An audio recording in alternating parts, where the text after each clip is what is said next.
তাছাড়া ভালো আছি সব দিক থেকে, আলহামদুলিল্লাহ। আমরা বর্তমানে এমন একটা সময়, এমন একটা যুগের মধ্য দিয়ে যাচ্ছি, যেই যুগে মানুষের আচার আচরণ, কথাবার্তা, চালচলন, মনোভাব এতটা অপ্রীতিকর, বিশেষ করে ধর্মীয় বিষয়গুলো সম্পর্কে আমাদের এতটা গাফলতি, ধর্ম নিয়ে অবমাননা, ইসলামের বিধানগুলো নিয়ে অবমাননা, তুচ্ছ করা, তাচ্ছিল্য করা, ছোট করে দেখা। যদিও ধর্ম নিয়ে অবমাননা, ইসলাম নিয়ে কটূক্তি করা এগুলো পৃথিবীর বুকে নতুন কোনো ঘটনা না, কিন্তু সবচেয়ে দুঃখ এবং আফসোসের বিষয় হলো বর্তমানে ইসলামকে ছোট করা, আল্লাহ তাআলার বিধানকে ছোট করে দেখা, তুচ্ছ করে দেখার প্রবণতা মুসলমানদের মধ্যেই অনেক বেশি। একজন অমুসলিম সহজে ইসলাম সম্পর্কে একটা মন্তব্য করাটা স্বাভাবিক, সে ইসলাম জানে না, বোঝে না, সে ইসলাম থেকে অনেক দূরে। কিন্তু একজন মুসলমান, সে নিজেকে বিশ্বাসী বলে দাবি করে, ইসলামের যে কোনো বিধান সম্পর্কে তার সতর্ক থাকা উচিত। কথা বলা, মনোভাব প্রকাশ করা খুবই দুঃখজনক। আল্লাহ সুবহানাহু ওয়া তাআলা আমাদেরকে হেফাজত করেন, সবাই বলেন আমিন। আমাদের অবস্থাটা এতটা নাজুক হয়ে দাঁড়িয়েছে, খুব সহজে আমরা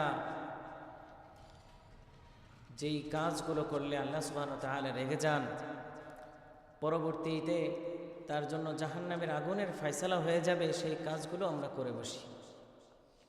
মানুষকে ধোঁকা দেওয়া, প্রতারণা করা, মিথ্যা বলা, মানুষের উপর জুলুম করা, মানুষকে হত্যা করা, ইসলামের বিধানের উপরে আঙুল তোলে বেপরোয়াভাবে কথা বলা, এখন এগুলো সব মামুলি ব্যাপার হয়ে দাঁড়িয়েছে। রাসূল সাল্লাল্লাহু আলাইহি ওয়াসাল্লামের এক হাদিস, কিয়ামতের ময়দানে আল্লাহ সুবহানাহু ওয়া তাআলা আদম আলাইহিস সালামকে জিজ্ঞেস করবেন, বলবেন, হে আদম, আখরিজ বা'সান নারি, তুমি জাহান্নামের জন্য একটা দল গঠন করো, একটা দল গঠন করো।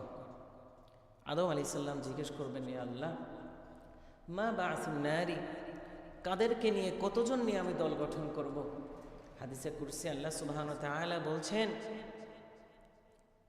মিন কুল্লি আলফিন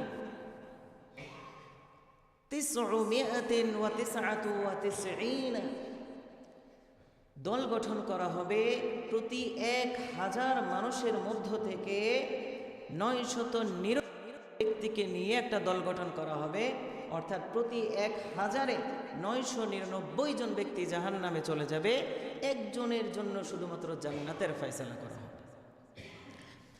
মানে মানুষের অবস্থা এতটা নাজুক হয়ে যাবে, আপনি ভালো মানুষ খুঁজে পাবেন না, এমন অবস্থা হয়ে যাবে।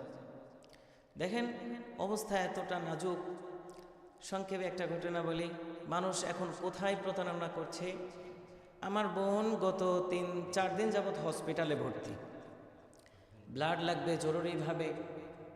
আমি যেহেতু দূরে, আর বাড়িতে ওইভাবে কেউ নেই, ব্লাড ম্যানেজ করা খুব কষ্ট হয়ে যাচ্ছে। আমি কালকে ঢাকায় গিয়েছিলাম মোটরসাইকেলে থাকা অবস্থায় ফোনে কতজনের সাথে যোগাযোগ করেছি ব্লাডের জন্য। একটা ছেলে ওই হসপিটাল থেকে, মানে যশোর সিএমএস সরকারি হসপিটাল, সিএমএসে ক্যান্টনমেন্ট হসপিটাল, সেখান থেকে ওই ছেলেটার লোকেশন সর্বোচ্চ 3 থেকে 4 কিলো হবে। বলল, ভাই আমি রক্ত দিতে রাজি আছি, আমি যাব। ঠিক আছে ভাই, কিছু ভাড়ার টাকা পাঠিয়ে দেন। ঠিক আছে, পাঠিয়ে দিলাম, ভালো একটা অ্যামাউন্ট পাঠিয়ে দিলাম। অথচ ভাড়া লাগবে 30 থেকে 40 টাকা, একটু ভিআইপি ভাবে মোটরসাইকেলে গেলে 60 থেকে 70 টাকা, এত অল্প দূরত্ব। তো কিছুক্ষণ পরে আবারও ফোন দিল, ভাই এই টাকায় হবে না, আরও টাকা লাগবে। একটা মানুষকে তো আর 20 টাকা 30 টাকা পাঠানো যায় না। 500 টাকা পাঠালাম, 500 টাকা পাঠানো হলো, আরও টাকা লাগবে ভাড়ার জন্য। কেন ভাই, আপনার লোকেশনটা কোথায় এক্স্যাক্টলি? আপনি আসেন, এরপরে আপনাকে যাতায়াত ভাড়া তো আলাদাভাবে দেওয়া হবে, আপ্যায়ন করা হবে, এটা তো বলার অপেক্ষা রাখে না। আপনি আগে আসেন, যা পাঠিয়েছি এটা দিয়ে চলে আসেন। ভদ্রলোক অনেক মিসবিহেভ করলেন। যাক, আল্লাহ তাআলা মানুষকে হেদায়েত দান করেন। একটা অসুস্থ মানুষ জরুরিভাবে তার রক্ত প্রয়োজন, দেওয়ার কথা বলে টাকা নিয়ে উল্টো আরো খারাপ ব্যবহার।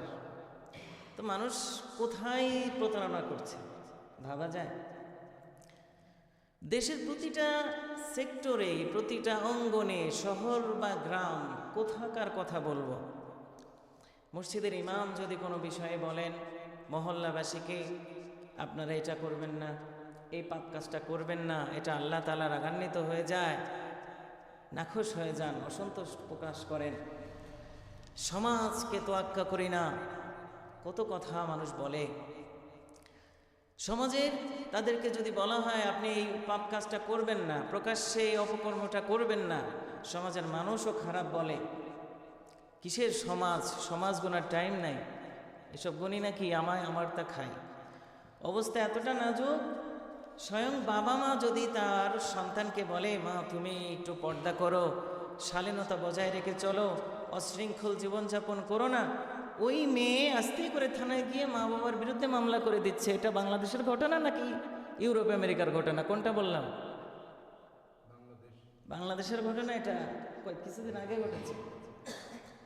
তো দেখেন, আবার এমনও ঘটনা ঘটে, যেই মা যেই বাড়িতে যেই ঘরে একটা সন্তান জন্ম দিয়েছেন, একটা সময় ওই সন্তান বড় হয়ে ওই মাকে ওই ঘর থেকেই বের করে দিচ্ছে ঘাট ধরে। তাহলে পৃথিবীতে আর সততা কোথায়, ভালো কোথায় পাবে?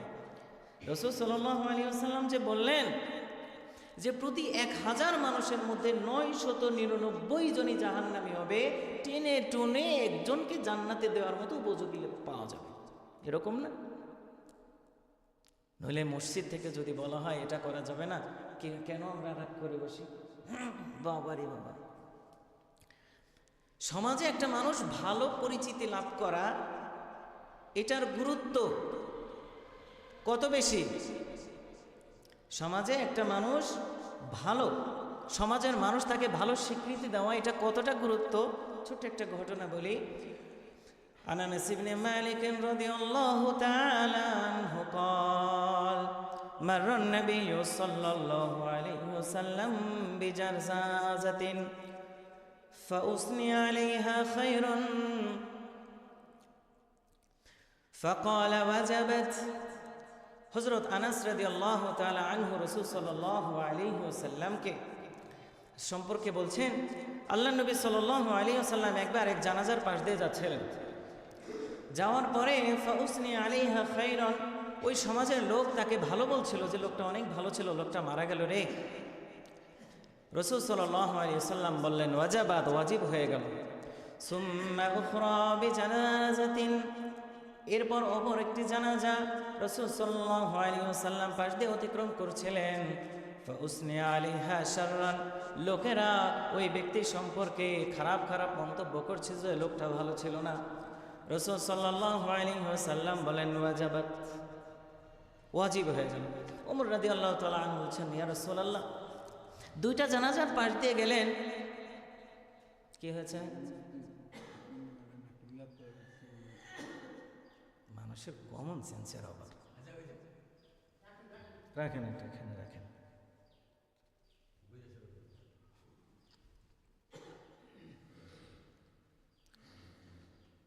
হইল এটা কি বলছিলাম? ওমর রাদিয়াল্লাহু তাআলা আনহু জিজ্ঞেস করলেন ইয়া রাসূলুল্লাহ, দুইটা জানাজার পাশ দিয়ে আপনি গিয়ে বললেন, পাশ দিয়ে যাওয়ার সময় বললেন ওয়াজিব হয়ে গেল, কি ওয়াজিব হলো? মা ওয়াজাবাত ইয়া রাসূলুল্লাহ, কি ওয়াজিব হলো? রাসূল সাল্লাল্লাহু আলাইহি ওয়াসাল্লাম বলেন হাদা আসনাইতুম আলাইহি, হাদা আসনাইতুম আলাইহা খায়রান ফাওয়াজাবাত লাহুমুল জান্নাহ। যেই লোকটার সম্পর্কে তোমরা ভালো বললে, যে লোকটা কত ভালো ছিল, এই যে ভালো স্বীকৃতি দিলে, আল্লাহ সুবহানাহু ওয়া তাআলা তার জন্য জান্নাত ওয়াজিব করে দিলেন। ওয়া হাদা আসনাইতুম আলাইহা শাররান ফাওয়াজাবাত লাহুমুন নার। আর যেই লোকদের, যেই জানাজার পাশ দিয়ে তোমরা যেই জানাজা সম্পর্কে তোমরা বলছিলে, যে লোক সম্পর্কে তোমরা সমালোচনা করছিলে, লোকটা ভালো ছিল না, ওই লোকটার সম্পর্কে এমন মন্তব্য করার কারণে ফাওয়াজাবাত লাহুমুন নার, জাহান্নামের আগুনটা তার জন্য আবশ্যক হয়ে গেল। নাউজুবিল্লাহ পড়ে।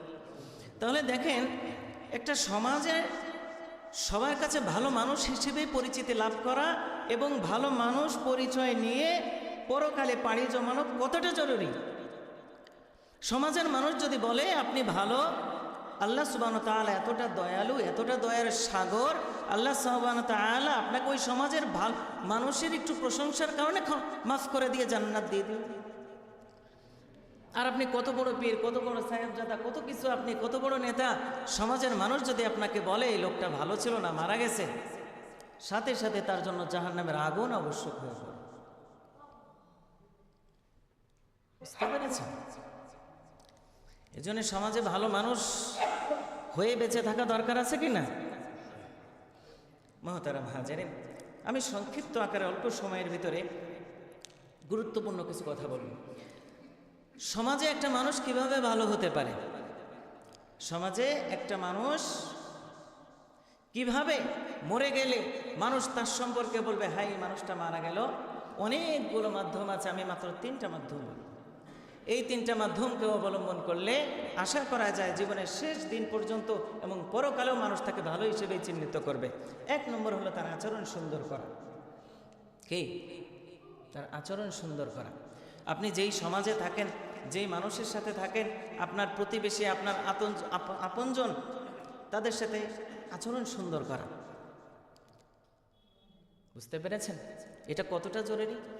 আল্লাহর নবী সাল্লাল্লাহু আলাইহি ওয়াসাল্লাম বলেন, মা কানা ইউমিনু বিল্লাহি ওয়াল ইয়াউমিল আখির ফালিয়ুহসিন ইলা জারিহি। কোন ব্যক্তি যদি আল্লাহকে বিশ্বাস করে, পরকালের প্রতি বিশ্বাসী হয়, সে যেন তার প্রতিবেশীর সাথে ভালো আচরণ করে, তার প্রতিবেশীর হক যেন নষ্ট না করে, প্রতিবেশীকে যেন কষ্ট না দেয়, অন্যায়ভাবে প্রতিবেশীর জায়গা যেন না মেরে দেয়, অন্যায়ভাবে এমন কোনো কথা, এমন কোনো আচরণ না করে যে প্রতিবেশী কষ্ট পেয়ে যায়।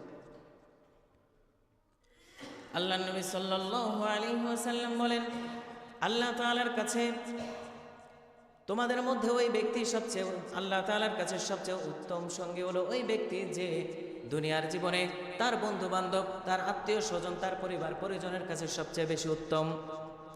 ওয়া খায়রুল জিরান, এবং আল্লাহ তাআলার কাছে সবচেয়ে উত্তম প্রতিবেশী হলো ওই ব্যক্তি খায়রুম লিজারিহি, তোমাদের মধ্যে যে তার প্রতিবেশীর কাছে উত্তম। আমরা তো প্রতিনিয়ত প্রতিবেশীকে কষ্ট দিই, দূরের মানুষের কথা তো বাদে দিলাম, ছোট থেকে ছোট বিষয়ে লাঠি ছোটা নিয়ে প্রতিবেশীর মাথা ফাটানোর মতো ঘটনাও ঘটাই না? এটা করা যাবে না। আপনি যেই সমাজে, যেই বাসায় আছেন, ওই সমাজে ওই প্রতিবেশীদের সাথে ভালো আচরণ করেন। 2 নম্বর হলো সততা। প্রতারণা করবেন না আপনার প্রতিবেশীর সাথে, আপনার মহল্লার মানুষের সাথে, আপনার আপনজনদের সাথে। আমরা তো নিজের বোনকে ঠকাই, মা বাবা মরে গেলে ওয়ারিশ সূত্রে সম্পদ পাওয়া যায় না, বোনকে পর্যন্ত ঠকাই। নিজের জায়গা মাপ দেওয়ার সময় আমি জানি আমার জায়গা 5%, মেপে ঝেপে ওই সীমানা ঠেলে মনে করেন আরো 2-3 হাত জায়গা দখল করে বসে। তাহলে প্রতিবেশীর সাথে সততা হলো। আপনি মারা গেলে আপনার প্রতিবেশী বলবে, হো রে বাবারে আল্লাহওয়ালা ছিল, মাশাআল্লাহ বলবে। 3 নম্বর হলো রাসূল সাল্লাল্লাহু আলাইহি ওয়াসাল্লামের কাছে একদিন সাহাবারা বলছেন, ও আমার ইয়া রাসূলুল্লাহ, আইয়ুন নাসি আহাব্বু ইলাল্লাহি তাআলা, আল্লাহ তাআলার কাছে সবচেয়ে পছন্দনীয় মানুষ কোন ব্যক্তি? কোন ব্যক্তি সবচেয়ে পছন্দনীয়, সবচেয়ে ভালো মানুষ, মহব্বতের মানুষ?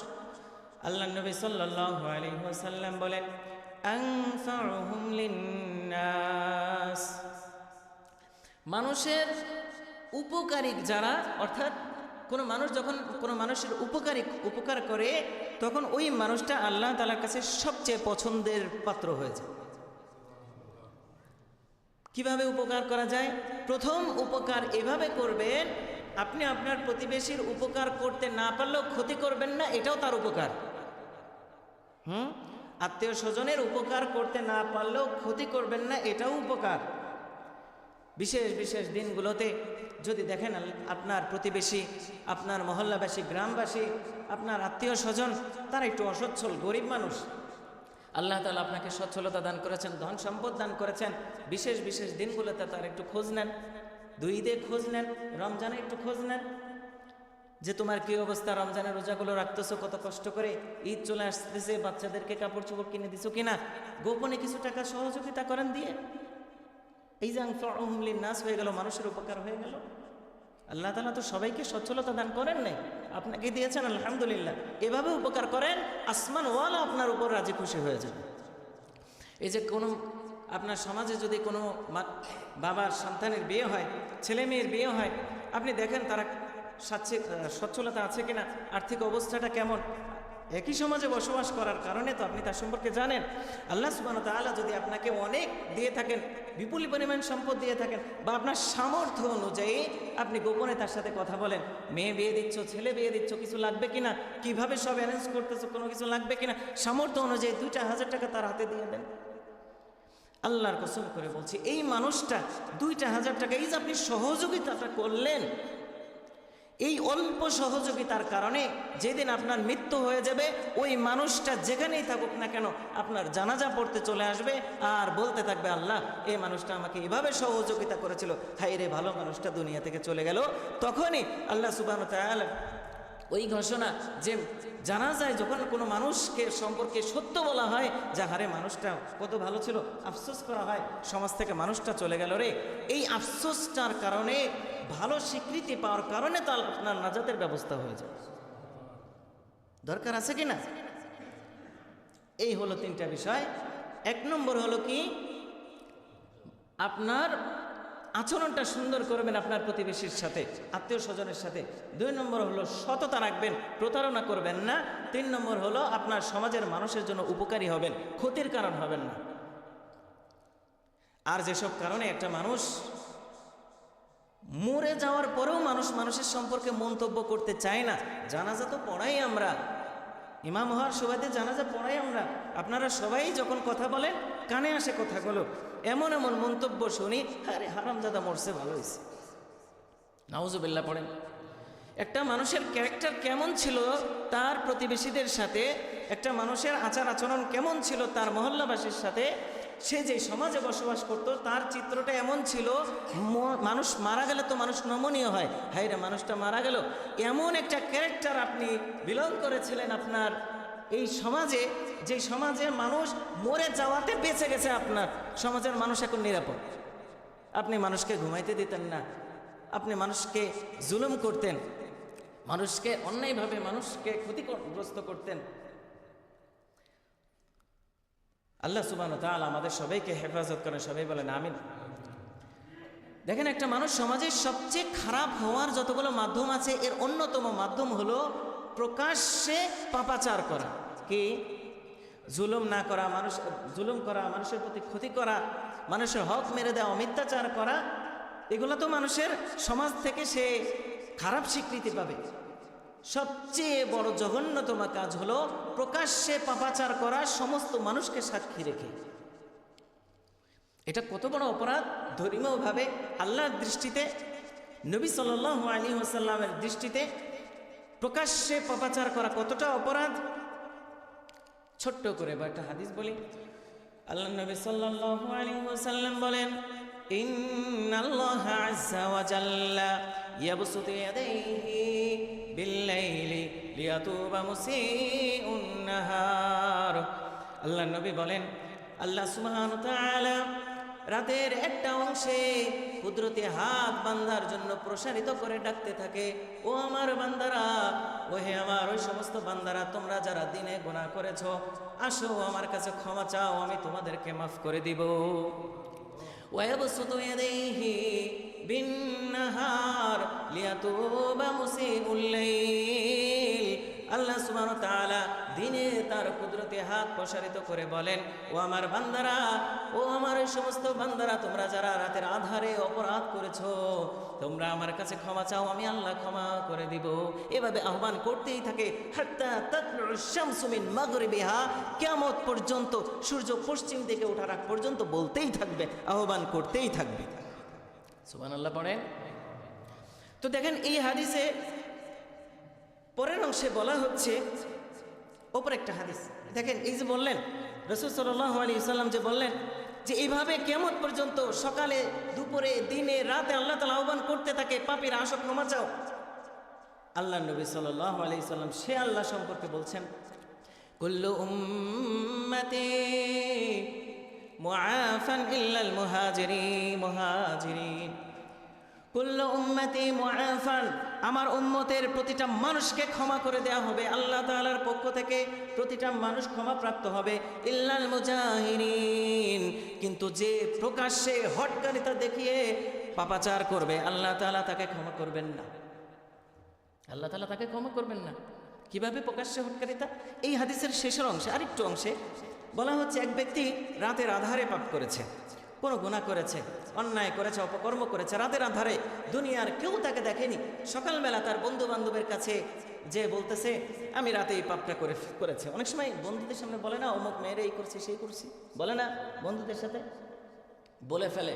এগুলো তো হয় এখন বর্তমান সমাজে। রাতের আধারে পাপ করেছে, কেউ জানলো না, কেউ শুনলো না, কেউ দেখলো না, কেউ বুঝলো না। সকালবেলা সে কিছু মানুষের কাছে বলল আমি এটা করেছি। আল্লাহ নবী সাল্লাল্লাহু আলাইহি ওয়াসাল্লাম বলেন, যদিও সে পাপ করেছিল রাতের আধারে, কিন্তু সকালে উঠে মানুষকে সাক্ষী করে ফেলানোর কারণে বলা হচ্ছে ওই রাতের আধারের পাপটাও প্রকাশ্য পাপের মতোই প্রকাশ্য হয়ে গেল, আর এই পাপটা ক্ষমা হবে না।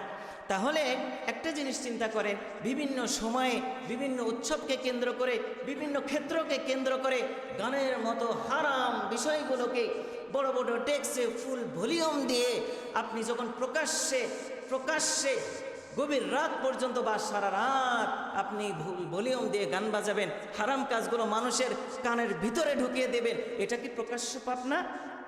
প্রকাশ্য ব্যভিচার না? কথা বলেন না কেন? শুধু কি তাই, আপনি নিজেও অপরাধ করছেন, মানুষের কানে ওই অপরাধ, ওই গুনাহটা ঢুকিয়ে দিচ্ছেন।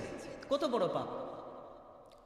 এমনকি শুধু তাই না, আপনার এই ফুল ভলিউমে গান শোনার কারণে, একটু আনন্দের কারণে বহু মানুষ সমাজে অসুস্থ থাকে, রাতে ঘুমাইতে পারে না, এই পাশ থেকে ওই পাশ গড়াগড়ি করে, এই ফুল ভলিউমে উচ্চ আওয়াজের কারণে ঘুম আসে না, মাথা ব্যথা করে, আল্লাহর কাছে বলতে থাকে, তাদের কারণে স্পষ্ট হচ্ছে একজন মানুষকে জুলুম করার মতো অপরাধ হচ্ছে না? ছোট্ট একটা মাসআলা বলি বা ইসলামের বিধান বলি, কোনো মানুষ যদি ইসলামের কোনো বিষয়, ছোট থেকে ছোট বিষয়কে তুচ্ছ করে, ছোট মনে করে, এটা তো স্বাভাবিক ব্যাপার, তাহলে বলা হচ্ছে সে ঈমান থেকে বের হয়ে যাবে, বেঈমান হয়ে যাবে। এখন কিছু মানুষ আছে, হুজুর এই বিয়েতে একটু গান বাজনা করা, একটু নাচানাচি করা, এই ডেস্ক বাজানো, এগুলো তো খুব স্বাভাবিক ব্যাপার, এগুলো তো সমাজে হয়। এই যে মনোভাবটা, এই যে ছোট এই মনোভাবটা, হারাম একটা জিনিসকে আপনি তুচ্ছ করলেন। একটা হলো আমরা কি আল্লাহর ওলি নাকি? আমাদেরও তো পাপ হয়ে যায় কতভাবে, আমরা গুনাহ করে ফেলি, শয়তান আছেই গুনাহ করানোর জন্যে। কিন্তু প্রকাশ্যে পাপাচার, যেটাকে আল্লাহ তাআলা হারাম বলেছেন, সেটাকে আপনি প্রকাশ্যে করছেন, নিষেধ করার পরেও করতে চাচ্ছেন। ইমাম সাহেবেরকে টেক্কা দিয়ে হোক বা সমাজের মানুষকে টেক্কা দিয়ে হোক, আপনি হারামটাকে প্রকাশ্যে করছেন, আবার বলছেন কি এই তো স্বাভাবিক একটা ব্যাপার। এই যে তুচ্ছ করলেন, ছোট করে দেখলেন, এই সম্পর্কে আমাদের নবী সাল্লাল্লাহু আলাইহি সাল্লাম কি বলেন? قال النبي صلى الله عليه وسلم إن المؤمن يرى ذنبه كأنه جالس تحت جبال يخاف أن يقع عليه।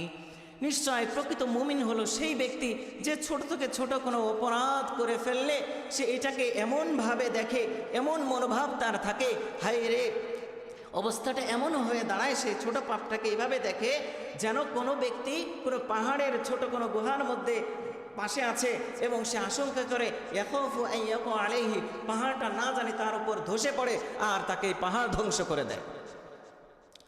ওয়া ইন্নাল ফাজিরা ইয়ারা যামবাহু কাযুবাবিন মাররা আলা আনফিহি ফাকালা বিহি হাকাযা।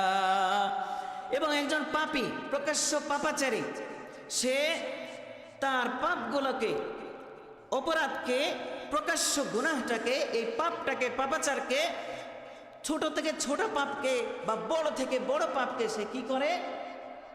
কাযুবাবিন মাররা আলা ফিহি, নাকের উপর দিয়ে, নাকের সামনে দিয়ে যদি কোনো মাছি উড়ে যায়, এটা যেমন স্বাভাবিক ব্যাপারেও একটা মাছি উড়ে গেছে, এটা যেমন স্বাভাবিক।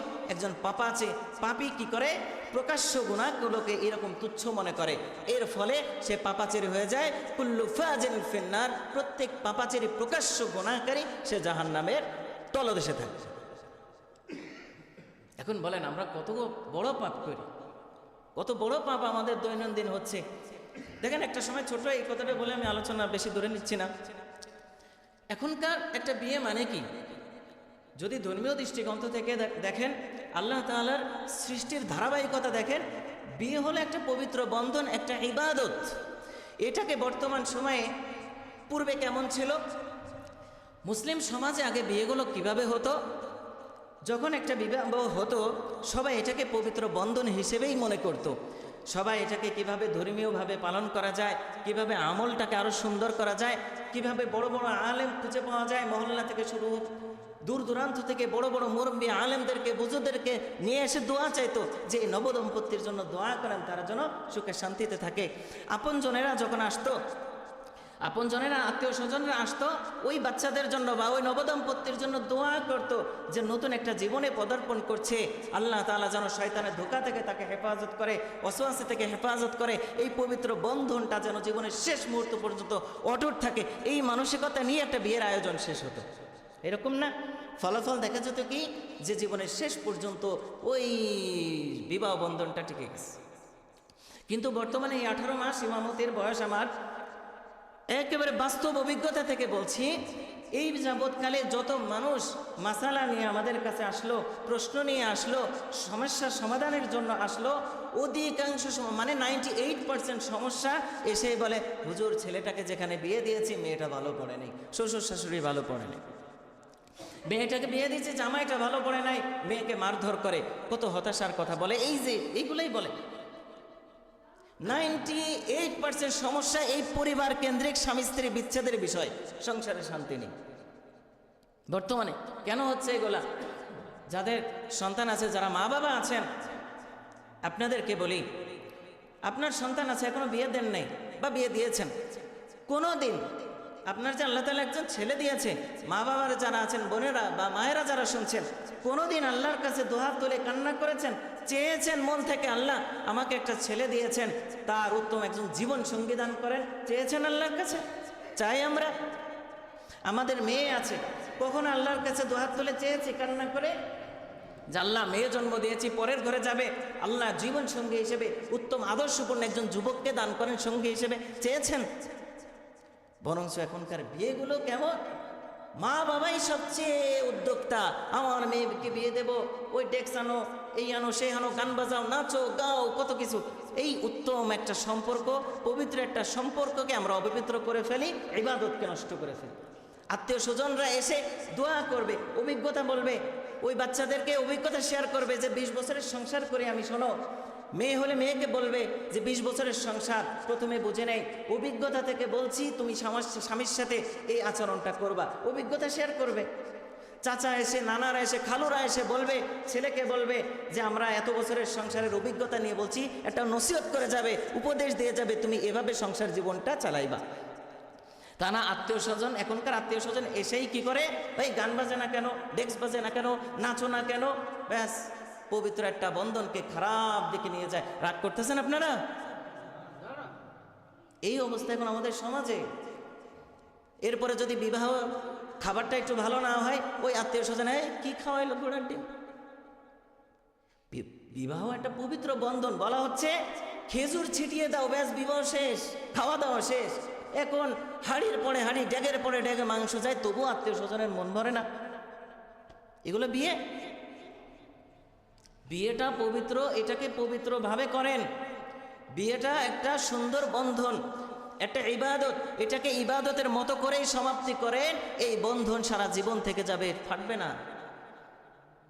আল্লাহ সুবহানাহু ওয়া তাআলা আমাদেরকে সামাজিকভাবে যে অনৈতিক জিনিসগুলো দেখা যায়, প্রকাশ্য গুনাহ, বিশেষ করে প্রকাশ্য গুনাহ, বাদ্যযন্ত্র, উৎসবের নামে, এইগুলো থেকে আল্লাহ তাআলা আমাদেরকে হেফাজত করেন। সবাই বলেন আমিন।